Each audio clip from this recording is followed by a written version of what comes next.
तोरा चलते भीड़ावा बिसंग लगी डीजे धर्मराज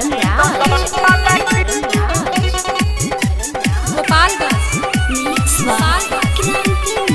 तोरा चलते भीड़ावा बिसंग लगी जब तुरले तो ठंडा लगी चोंगवा के तार के कटलस एलाउं सर के हमरा के डटलस अभी तक तरवे कटाइल बा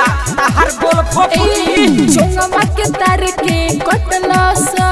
एलाउं सर के हमरा के डटलस अब हो जाई बवाल सब का पर ये जा फंडे लागी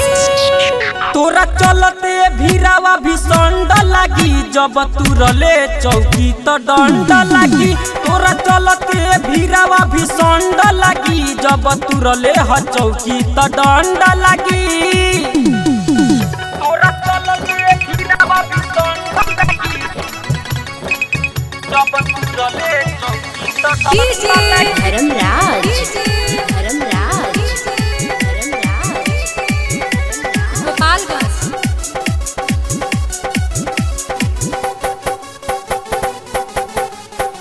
छोड़ बसनाय ऑपरेटर के खोले बसया झतुरा सेटर के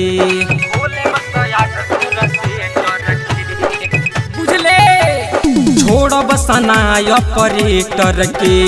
खोले बसया झतुरा सेटर के पूरा असुला जाई पैसा हो देता रु धमकी कैसा हो देहिया जे छुअब त ठोक दे हम अच्छा हवा में लाठी तारा भोक दे हम जब कह दे कोले मोधारा अंड के बांडे लागे तोरा चलते भीड़ावा भीषण लगी जब तुरले ह चौकी तो दंड लगी तोरा चलते भीड़ावा भीषण लगी जब तुरले ह चौकी तो दंड लगी तोरा चलते भीड़ावा भीषण डीजे धर्मराज जब तुरले चौकी तो दंड लगी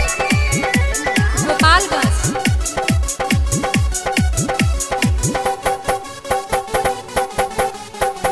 काका के चौकी हवे रे कहती है आज तोरा दावे रे बुझाइल काका के चौकी हवे रे कहती है आज तोरा दावे रे कृष्णा नी दर्दी बदल दी है हुलिया लग बेटी न जैसन तवे रे प्रेमी आनंद ढेर बोलाना रख मुँह बंद अब खोलाना ना तो कह देते बने ये बाबू जिंदगी झोंड लागी का कहले तोरा चलते भीड़ावा भीषण लगी जब तुरले ह चौकी तो दंड लगी तोरा चलते भीड़ावा भीषण लगी जब तुरले ह चौकी तो दंड लगी।